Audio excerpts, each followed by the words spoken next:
Welcome to Choice Classic Radio, where we bring to you the greatest old-time radio shows.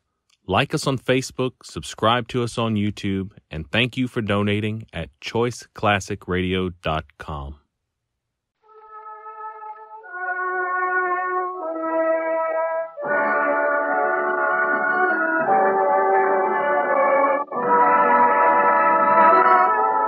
The makers of Campbell Soup present the Campbell Playhouse. Orson Welles, producer.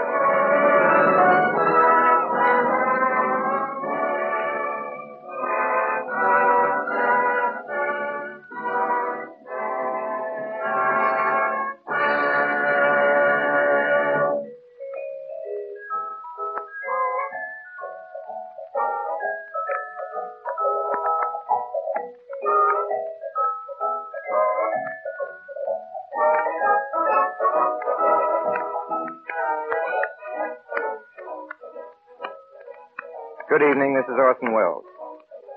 The motion pictures and even the radio and the living stage have made it clear by now that the female of the species is not only more deadly than the opposite sex, more desirable, but also more durable in times of stress and more to be relied on for the solution of even the bloodiest murders. And in case these observations may seem as irrelevant as they are certainly irreverent, let me break down right here and admit the subject of tonight's broadcast is the bloodiest of bloody murders. Now, as to the ladies. Time was when all the girls used to do in a mystery story was to scream loudly, and be grasped at by horrible, clutching claws. But all that's been changed. And the heroines of these modern romances are ladies of parts. They are not the ones to find themselves clad only in something filmy and feminine, being carried off by a gorilla whose identity you will be subsequently requested not to divulge. They are not susceptible to hypnosis, to the blandishments of sinister Latins, and they never faint. They are accomplished in the use of firearms and can escape from anything, including suspicion. But the gentlemen, I am sorry to say, have degenerated in our new fiction into a pretty pathetic low among human things. There seems to be no excuse for us. I say us because tonight I am fated to attempt, before this microphone, the portrayal of one of these wretched beings. No, the lady bloodhounds could do without us if they didn't still insist, just for appearances, on the old traditional turnout of likely suspects. There's Always a Woman, which is tonight's story, contains no less than 2 murders and Miss Mary Wilson. Miss Wilson is one of the most promising of the talented and personable young women whom Hollywood has discovered in recent days. Her frequent appearance as what is called a dumb and dizzy blonde is, let it be noted, an outstanding example of what is known to the entertainment world as casting against type. In There's Always a Woman, Miss Wilson demonstrates again that dumbness and dizziness can be surface disguises of infinite resources and a far-seeing purpose. But before our story of the evening, Mr. Ernest Chappell has a question to ask us, the answer to which I'm pretty sure will be unanimous. Mr. Chappell? Thank you, Orson Welles. And ladies and gentlemen, the question is simply this. What one soup would you say most deserves to be called a family standby? As Orson Welles suggested, I'm pretty sure of your answer. Isn't it vegetable soup? Bowls of homemade vegetable soup, I imagine, are among the very earliest memories of nearly all of us. Maybe we also recall the time and trouble Mother took to make that soup, simmering the stock and preparing the vegetables. Yet, as mothers will, she always felt rewarded when she saw how much the family enjoyed it. Today, most of us still have a keen liking for vegetable soup. But wives and mothers increasingly are giving up making it and instead are serving Campbell's vegetable soup. Are you at your house? Of course, it will save much kitchen time and trouble, but a far more important reason is that one taste of Campbell's will convince you that it's made in the time-honored, good home way. Grown-ups and children alike enjoy the 15 different garden vegetables and the rich beef stock that together make Campbell's vegetable soup so stout and hearty and nourishing. You'll realize why women everywhere agree that it's almost a meal in itself. Wouldn't piping hot bowls of Campbell's vegetable soup just hit the spot with everyone at your house tomorrow? And now Orson Welles in There's Always a Woman with Marie Wilson.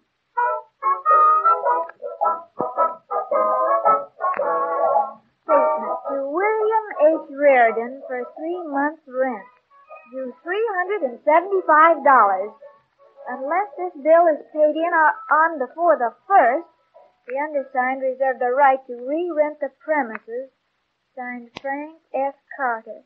Oh, Bill, what are we going to do? I know what I'm going to do. I'm going to get my old job back. Hello? Is this the district attorney's office? Oh, district no, attorney Bill, there? no. Shut up. This is Bill Reardon. Oh, hello, Joe. When will he be in? Half an hour? Thanks. Oh, Bill, where's your I prize? just swallowed it. It's the only thing you can swallow on credit. Come on, Sally. We'll go down and see the DA together. You can make up your mind your husband is just too dumb to make a go of this detective business. Not me. I'm going to carry on here. All right, you carry on, but make sure to get out of here by the 1st of the month, unless you want Mr. Carter to re-rent you, too. Well, I hope you don't get the job. If I don't, there's a cute little bench in Central Park where we can spend the summer. Oh, Bill. And don't be too sure of that bench. It's first come, first served in Central Park.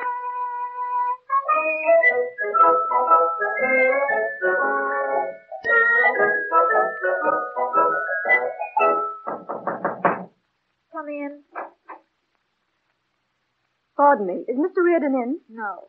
Could you tell me when he'll be in? I want to see him on business. Business? Won't you sit down? Thank you. Mr. Reardon is out right now on a very important case, but if there's anything that's, could I have him call you? I prefer not to give my name. Well, just as you wish, Mrs. Fraser. How did you know my name's Fraser? Well, your picture was in the papers when you were married, and it's a detective's business never to forget a face. Are you a detective? I'm Mr. Reardon's chief operator. I handle all his women clients. You see, women often feel that they can talk more freely to another woman. And you keep this matter confidential. Well, I won't even discuss it with Mr. Reardon. But you have to know, won't you? Well, not unless you want him to. You see, he'll be entered in our books as a number. Now, just a moment. Let's see. The last case was, number 375. Your case will be number 376. And now then, what can I do for you? Well, there's a person I'd like to have shadowed. Her name is Calhoun. Anne Calhoun. Here's her picture. Oh, thanks. Gee, nice looking, isn't she? To Lola, who is doing a much better job than I would have done, Anne. Is this inscription anything to do with the case? Anne Calhoun was engaged to my husband before I understand. Well, there hasn't been anything to understand until a week ago. Then quite suddenly, Mr. Fraser began getting letters and phone calls from her. I haven't spied, but I know her handwriting and I know her voice.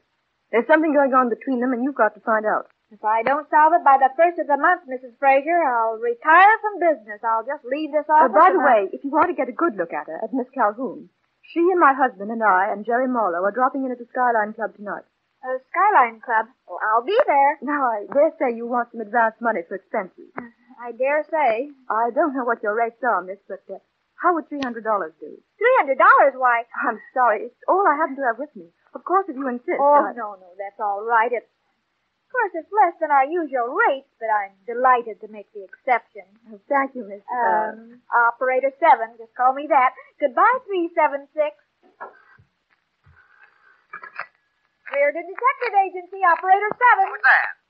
You sound awfully happy. Oh, I am. I got my job back. Let's celebrate. What's the salary? I said celebrate. What do you get paid? $75 each and every week. Oh, isn't that nice? Hey, what's wrong? Oh, I said, isn't that nice? Say, what did you say about celebrating? Let's start packing. But what's the hurry? We got until the 1st. Okay, if you don't mind being lonesome. Tell me, how's the Reardon Agency coming along under its new management? Splendidly, thank you, splendidly. Customers are popping in all over the place. Customers? Name one. The Reardon Detective Agency never reveals the name of its clients. That's part of the Reardon policy. That's an easy policy. There aren't any Reardon clients. Any more bills come in? Several. 3 great big ones. Say, didn't you say something about celebrating? Sure. Where'll you meet me? Well, how about the Skyline Club, Bill? We can afford it, can't we? No, we can't afford the Skyline Oh, Club. just this once. It's always just this one. Oh, Bill, I just love the Skyline Club. Sally, we can't afford the Skyline Club. I just love the Skyline Club, don't you, Bill? Well, don't you, Bill? No, it's too expensive, but it is pretty, and this man wants to take your order. He's not waiting to ask you to dance. Yeah, excuse me. Let's see. After the puree Mongol, I think I'll take the filet mignon. Ixnay. You mean instead of filet mignon? No, I'd really rather have the filet mignon. And some sliced tomatoes. Sliced tomatoes, yes, madame. And some potato salad. And some potato salad. Very parfait. How about that, dear? Oh, yeah, and some coffee. Does strawberries go with martinis? Madame will find out. Too sweet, madame. And you, Monsieur A Reardon? small glass of water and the hard roll. Toasted? If you insist. With the regular dinner, sir? If you insist. Any wine, sir? No, thanks, sir. I mean, no. Now, wait a minute. I might want some. Why don't you ask? No wine, waiter, and make it quick. Very good, monsieur. Conscientious scruple? No, just mathematics. All I have is a $20 bill. You don't by any chance have a couple of dollars in your purse. Money? Well, why didn't you say so? Now, let's see. I've got a half $1 and 4 pennies and 3 sticks of chewing gum. Give me the half $1. You can keep the chewing gum. Oh, wait a minute. Mr. Shane. Hello, Mr. Reardon. Just the man I want to see, Mr. Shane. Will you cash a check for me, Mr. Shane? sure. How much do you want? Not much. $25. Better make it 50 in case you want some champagne. It's Mrs. Reardon, Mr. Shane. Oh, how do you do, Mr. Shane? Nice to meet you, Mrs. My Reardon. wife. Here's your 50. Thanks. Got a pen? I'll write you a check. Here you are. Oh, you're taking an awful chance, Mr. Shane. I don't think he's got $50 in his account. Well, I'm sort of used to taking chances. Your wife has a great sense of humor, Mr. Reardon. Have you noticed it, too? Here's your check. Thanks. Haven't seen you around lately, Mr. Reardon. No, I've been busy. How do you like being on your own? I'm not exactly on my own anymore. I'm back with the DA. Oh, that reminds me. You don't happen to have his home phone number, do you? Well, you did me a favor. Lexington 8672, and he won't be home till pretty late. Lexington 8672. Thank you. Don't tell him where you got it. Excuse me, Mr. Shane. The captain told me to tell you there's a call for you in the office. Excuse me, folks. Oh, certainly, Mr. I'll probably see you around later. Oh, sure. Bye. Nice personality. Yes, most gamblers have. Gambler? I thought you said he owned this place. Well, he also happens to own the casino across the river. Why couldn't I have married a man like that instead of a prohibitionist? See, I'll bet he could have got us a better table than this one, too. We're lucky to have a table at all. Do you remember way back, Sally, on the phone when you promised if I brought you to the Skyline Club, you'd go light on everything? But that was before you made the $50. What $50? The $50 you just got from Mr. Shane. Oh, excuse me. I forgot about that. Of course, there's always a chance that he might deposit that check. Well, even if he does, you still have $50 more than when you started out. And that's certainly a profit. Certainly is. Do me a favor, will you, Sally, and don't mention it to the income tax people. They don't understand finance as well as you do. You know you can trust me, Bill. Sure, eat your soup. It's not soup, it's puree mango. Try not to eat so noisily, even if you had a couple of martinis. That's quality, folks, the next table. Oh, phew, that's not quality folk either. I'll bet they're just as unimportant as you and I. For your information, Mrs. Reardon, they are people that any one pretending to be a detective ought to know at first sight. They're Mr. and Mrs. Fraser. Faber? F-R-A-S-E-R. Oh, I get it, Fraser. I get it. This other man is Jerry Marlowe, Transcontinental Copper, and the girl's Ann Calhoun. You know Ann Calhoun, engaged to her. You're just showing off again, Bill Reardon. I don't think you know anything about Be them. quiet. Not so loud, Sally, please. I'm not talking half as loud as they are. Now, Why should we listen? Mr. Jerry, I just saw it just dance to Walter. Didn't I, Walter? Say who's engaged to Anne anyhow. Don't be jealous, Jerry. If you two think you're going to put anything over. Come on and dance. Oh, all right. Turn around. They'll notice you staring at them, Sally. I'll bet they love it. Oh, Why, if I was society, I'd want everybody to stare at me all the time. I wonder if you'd answer me one question. What question? How did a smart guy like me happen to marry a dumb cluck like you? Oh, I don't know. I don't think there's any explanation. No, probably not. It's one of those things, you Yeah. know. Say, you know, this filet mignon is delicious. It's delicious. Glad you enjoy it. Aren't eating your lamb Not chop. hungry. Well, you paid for it. Don't be I extravagant. don't want anything more to eat. Waiter, bring me something to drink. Champagne, one glass. But One madame. glass. 2 glasses, waiter. Oh, yes, madame. Had more than enough to drink, Sally. Not well, I can still spell Mississippi. Mississippi. Correct? It's as close as you'll ever get. Let's go back to the table. Quiet now. What is it now? We're going to get another chance to learn how to talk when we You get can't into society. sit there and just listen in on a lot of Well, can I help it if I want to be cultured like Sally? Mr. and Mrs. Fraser Oh, and Miss Calhoun? Now, quiet. This is for when I've been dancing with somebody else's husband. Stop. Well, it wouldn't be the first time he lost you, Anne. What do you mean by that, Jerry? I'll tell you what I mean by that. Anne's engaged to me now, and I was still the first guy that tried to take her away from her. Bravo! Bravo! That's the spirit. Oh, Just a minute, Sally. madam. Our conversation is no concern of yours. Oh, I know, but you were expressing yourself so beautifully, I couldn't help but listen in. Sally, will you please shut Oh, up? dear, if Sally, I knew darling. this gentleman's name, I'd be glad to. Listen here, young lady. Bill, but you don't. Walter, let's pay the check and go. Oh, you think Mr. Fraser means I check too? Sally, you better shut up. Do you think so? Come on, let's go. Look, mister, would you like me to shut Anne, are you up? coming? Yes, I'm coming. See, Bill, you were wrong. They won't even answer me. You're lucky. Waiter! Yes, Mr. Reardon. You can give Mrs. Reardon the check, please.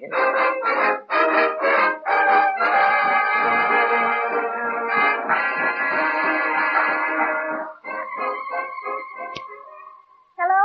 Daily Bulletin. Is it true what it says here in your paper? I beg pardon? It says here in your paper that Walter Fraser was shot. Shot dead bed in Jerry Marlowe's apartment. Just a minute. I'll give you the city desk. Okay. Good morning, city desk. Oh, can you tell me if it's true about Walter Frazier? Madam, are you kidding? Well, it's here in the headlines. It says Frazier was shot in Jerry Marlowe's apartment. You think we put it in to improve circulation? What do you want? Well, I wonder if I could interest you in the Frazier murder. Why, did you kill him? No, but I think I know who did. I'm Sally Reardon of the Reardon Detective Agency. You know. No, I don't know, but go ahead. Well, if you don't want to know about a threat that Marlowe made, I can call the Globe. You know, there's more than one paper in New York.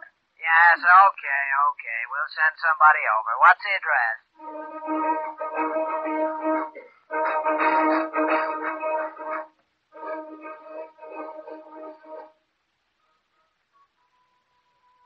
Now, take it easy, Marlowe. I don't want to take it easy. And you're a fine lawyer, I must say. Take it easy. Can't you read?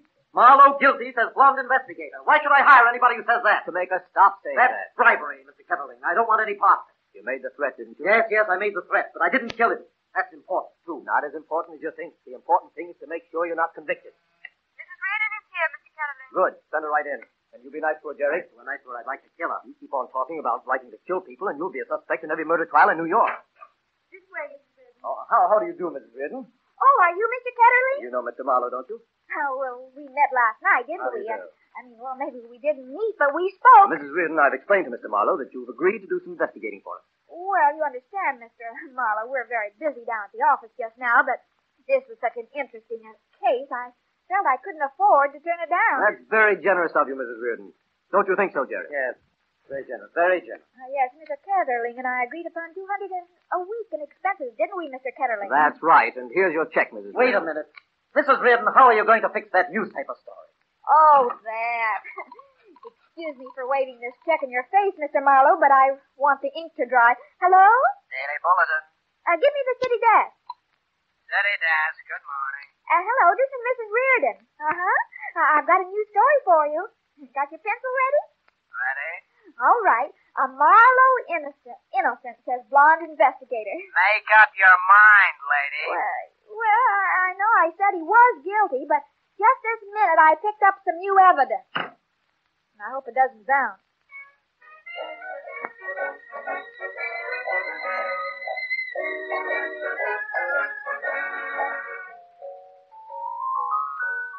Hello, Bill. Are you home? I'm home. Why'd you repeat that crack of Marlowe to the reporters? Which crack? When a man threatens to kill a rival in a nightclub, you know he's not going to do it. Why did you repeat it to the reporters? Oh, I didn't repeat anything. I just happened to be talking to the Daily Bulletin in one way or another. Sally Reardon, you tell me the truth, or so help me, I'll kill you. Everybody wants to kill somebody lately. Have you noticed? Sally. Well, I told him I was going to get some publicity, or rather I told you I was going to get publicity. Well, after all, Marlowe did say But it. he was drunk, and I'm supposed to be working for the district attorney, not trying cases in the newspapers. Oh, gee, I didn't mean to do anything wrong, Sally, Bill. I appreciate what you're trying to do, but I've told you before, it's the man's place to make the money for the home, and it's the woman's place to take care of the man when he comes home, Sally. Bill, you're perfectly right. And to prove it, I'm going into the kitchen right now, and I'm going to get you the best supper you ever had. How do you want your coffee, weak or strong? Wrong, I've got things to do tonight. What thing? I thought you were going into the kitchen. But, Bill, a wife should take an interest in what her husband is doing, don't you think? No. Are you and the DA going to arrest anybody tonight? No, but I'll tell you who the DA would like to arrest. Who? You.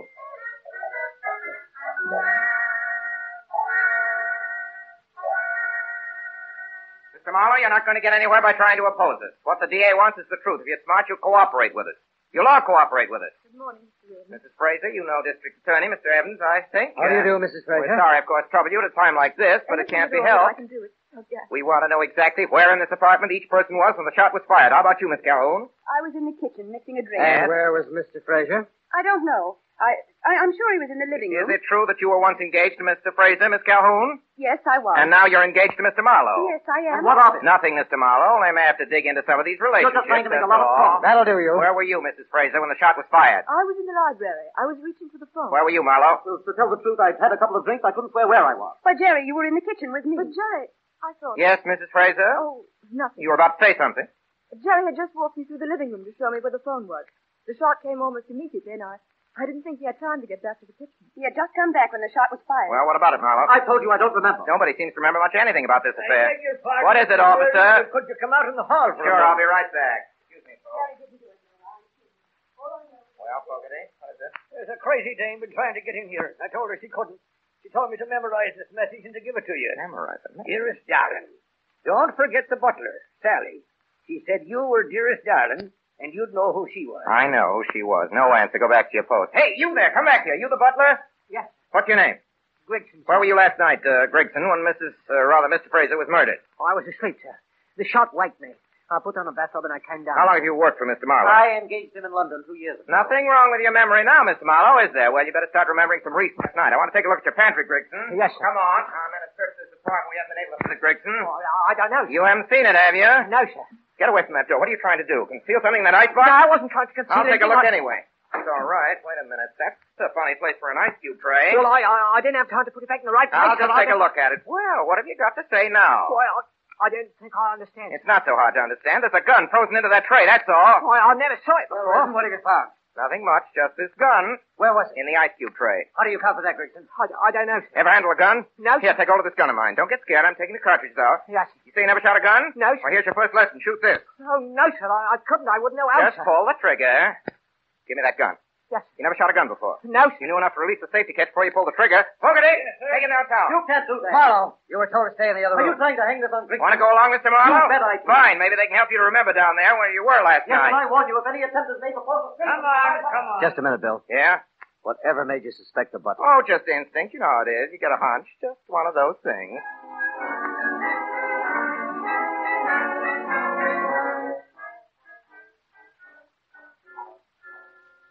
Sorry, miss. Mr. Turner is busy. Well, will you please tell him that Mrs. Reardon is here? Sorry, you'll have to wait. You'll have a chair, please. Why, how do you do, Mr. Reardon? Oh, Mr. Shane, fancy meeting you here. Can I sit next to you? I wish you would. Tell me, Mr. Shane, what is a high-class restaurant owner doing in the district attorney's office, if I may ask? Oh, I get around. Say, I hope you aren't here to complain about my husband's check. No, that hasn't bounced yet. What might you be doing in the district attorney's office, if I may ask, Mrs. Reardon?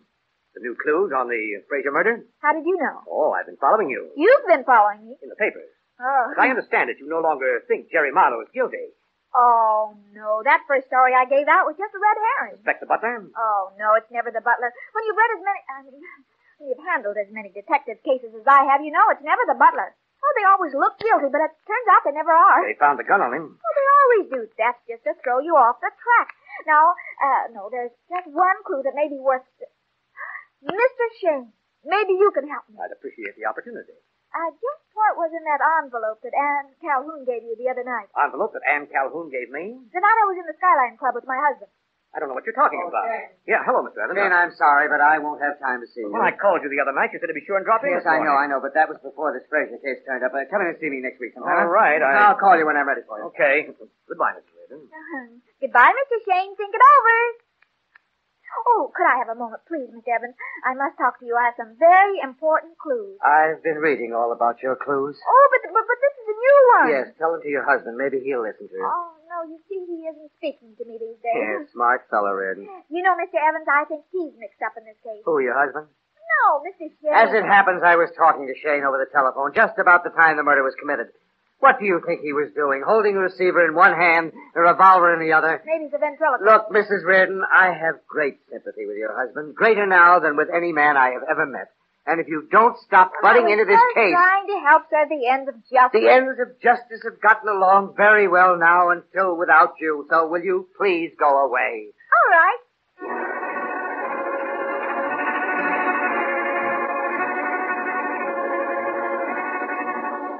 Gregson, if you've got any sense at all, you stop pretending you're dumb. We've been here for 3 hours talking to you, and we're prepared to stay for 30. It's up to you. I don't know anything, Mr. How did that gun Reardon. get into your pantry, Gregson? I don't know. How did that gun happen to have your fingerprint? I don't know. You can't pin this On thing the on me. second of this month, you went to a pawn shop located 374 Hillcrest Drive, Newark. No. You bought a revolver there for $15.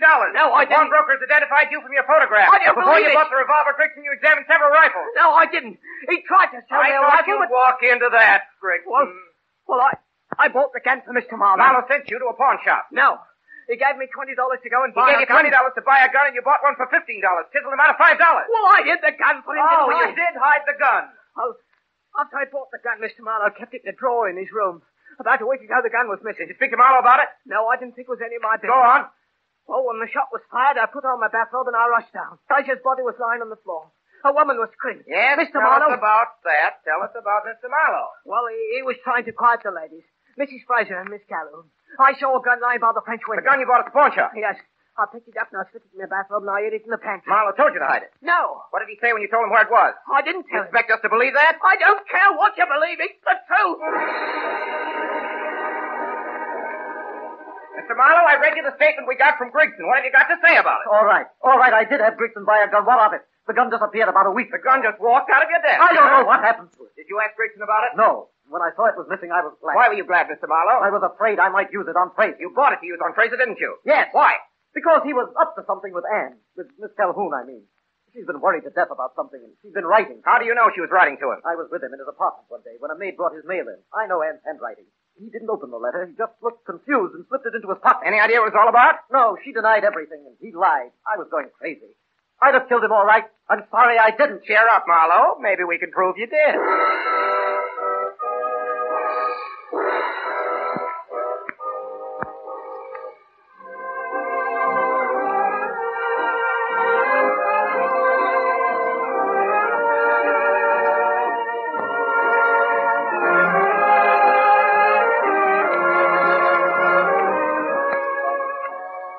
You are listening to Orson Welles and the Campbell Playhouse presentation of There's Always a Woman with Marie Wilson. This is the Columbia Broadcasting System.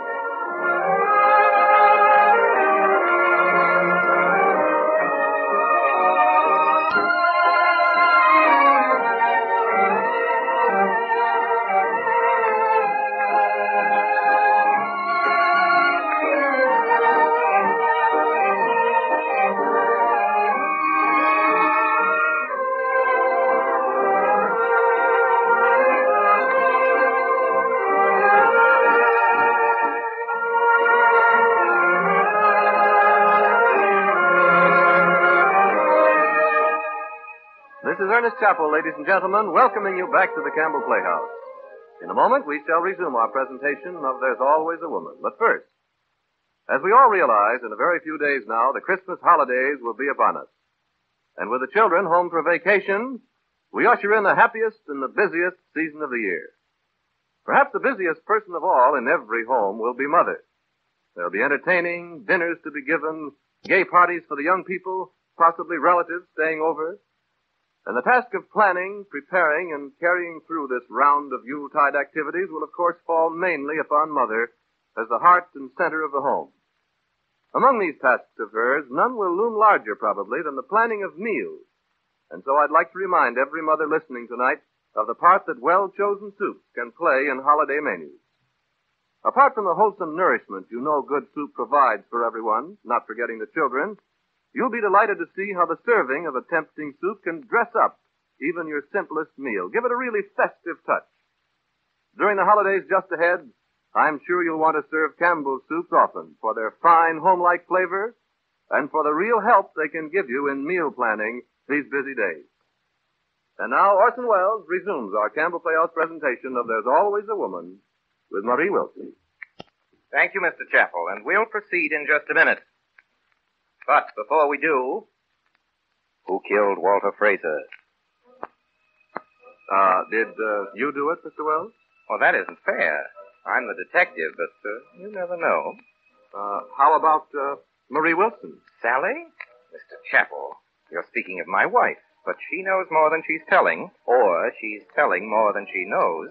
Why, Bill, I never knew you cared. In fact, I think there's less to Miss Wilson than meets the eye. Well, how about me? Who are you? You know perfectly well, Orson Welles. I'm Ray Collins, heavily disguised as Nicky Shane, the gambler, and I'd like to know what Grigson, the butler, was doing with Marlowe's revolver in the ice cube tray. Everett Sloan, you're playing Grigson. Now, just a minute, Ray. I must warn you, Everett Sloan, that anything you say will be held against Grigson. Well, I don't want to name any names, but the gun belongs to Edgar Barrier, who's playing Marlowe. Yes, but I don't keep my guns on ice. Shall we suspect the ladies? Tad Bounder. That was Mary Taylor and Georgia Backus in the order of their appearance. Mary Taylor plays Lola, the first client of the Reardon Detective Agency, the wife of the murdered man. And Georgia Backus plays Anne Calhoun, who was engaged to the murdered man and who is now, interestingly enough, engaged to Mr. Marlowe. I object. This is irrelevant. Name, please? Frank Reddick. Never mind the billing, Frank. Okay, I'm playing your boss, the district attorney, and I'll thank you to get on with the case. Remember, please, that a murder has been committed. That's right. There's another member in the cast, Mr. Richard Wilson. I'm sorry, Mr. Wells. I'm Walter Fraser. I can't step out of character. I'm dead. I think this has gone far enough.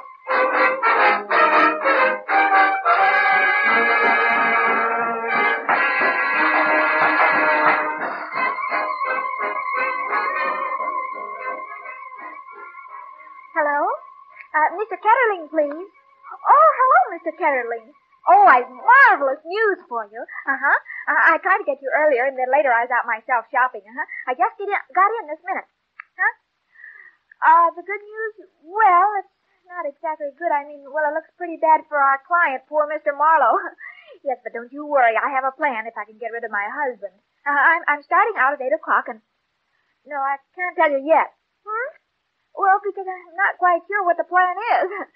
Goodbye, Mr. Ketterling. All right, you dirty little double-crosser. You heard the phone call? I heard part of it. I wasn't interested much. Oh, you weren't interested much. No, after a man has discovered his wife is double-crossing him, nothing she can say can interest him. And besides, the man at headquarters is listening in and taking down the full conversation. You mean these wires are tapped? In a way. Then you know everything? No, I'm not that good, but I do know that Ketterling and Marlowe have hired you. How did you find that out? I'm the smartest detective in town. You told me so yourself once. Of course, that was before you thought you were the smartest detective in town. Anyhow, I got some clients. Yes, you got one client, a potential murderer. Is that so? To me, the most convincing proof that Marlowe was guilty is that he hired you. Only a desperate man would do that. But he's not guilty. That's your story, and you're being paid to think it. He had his man buy a gun in order to kill Frazier, and Frazier was killed. That adds up, doesn't it? No, it doesn't add up. The gun was stolen from him a week ago. Can you prove that? No. But I'm going to. You haven't got a chance. Well, if I do, will you admit that I'm a better man than you am?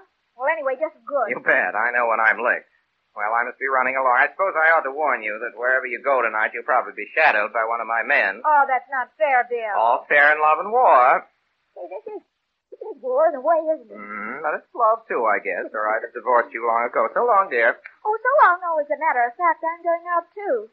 Oh, Bill. Yeah?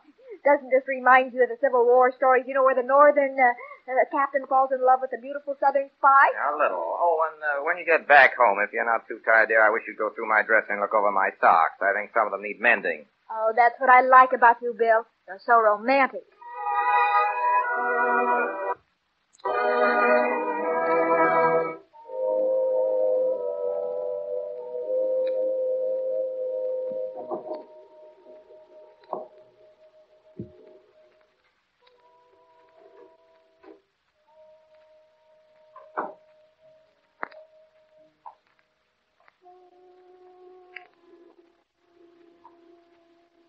Pick him up.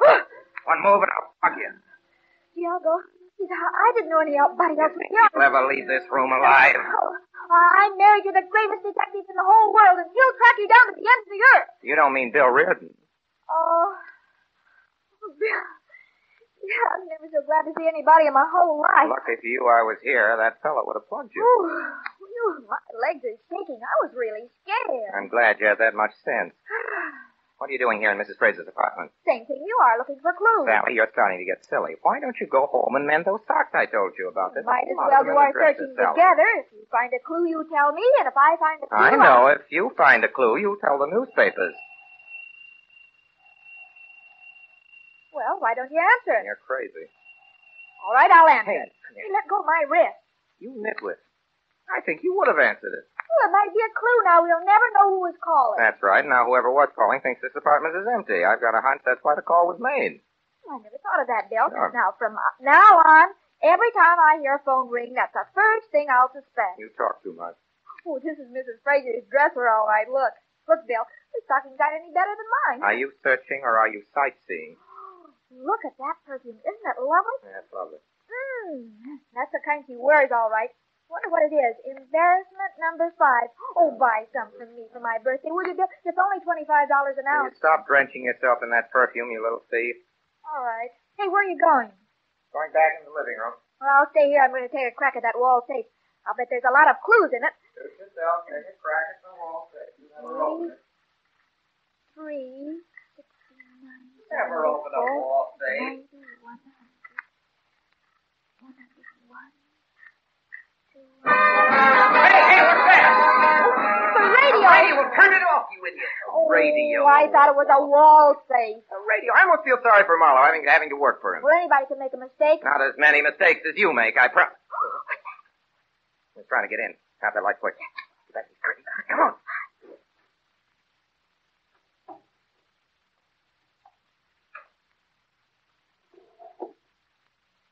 Good evening. Oh, why, it's Miss Calhoun. What's that letter you got in your hand? You just took it out of the drawer, didn't you? That's what you came here for, isn't it? What are you doing here? Now, don't try to change the subject, Mrs. Calhoun. Give me that letter. That's my letter. You get that back. Mine now. Sally, come I'll back be here. seeing you. Hey, Sally. I've got to have that letter. I'll get the letter later, Miss Calhoun. Sit down. Why don't you tell me all about it? You wouldn't believe me anyway. Maybe not, but I'll tell you what I believe now, that you wrote Walter Frazier a blackmailing letter. Blackmail? Yes, blackmail, and when he wouldn't be blackmailed, you killed him. No. I'll tell you. Well, make it the truth, because I'll find out pretty soon, honey. I was desperate. I'd lost $2,000 in roulette. Roulette where? Shane's place, across the river. I gave him a bad check for it. I was going to ask Jerry Marlowe for the money, but I couldn't. Why not? You're engaged to him. But I didn't want him to think I was marrying him for his money. So I wrote Walter and asked him for old time's sake to lend me. And he did? If that was all, why'd you take your life in your hands to steal in here? Because I thought Lola might find the letter. I didn't want Jerry to know. Can't you understand? Are you sure Jerry doesn't know and suspect the worst? You're just trying to trap me and say that Jerry killed him. He didn't. If anybody did, it was Lola. She was jealous. I don't know what he's saying. Yes, you do. I'm sorry, Miss Calhoun, but I'll have to arrest you. You can't. You have nothing to arrest me for. Have you got a permit to carry this gun in your purse? No. Then I can hold you on the Sullivan Act. Please, That's Mr. better, Reardon. isn't it, Miss Calhoun, than suspicion of murder?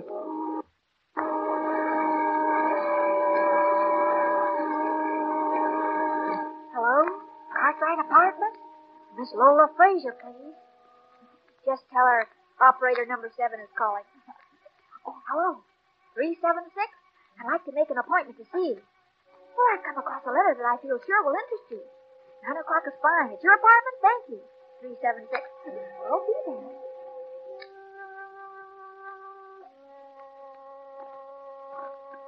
Granton? Yeah, Bill? I had a dictograph put into Mrs. Frazier's apartment early this morning. Well, I'm I talking to somebody right now. Now, listen. All right. There it is. Okay. How's that? Yeah, a little higher. All right. There we are. Question is, will you pay me then? You know I'll pay You know what that sure man I'll is? get my money. I haven't decided In case yet. someone found out Good. that your husband was writing out checks to Ann Calhoun, and that you knew about it, Yes, I well, did. they might go so far as to suspect you. I've got a hunch. If they ever found out that I knew you and that I left you to marry...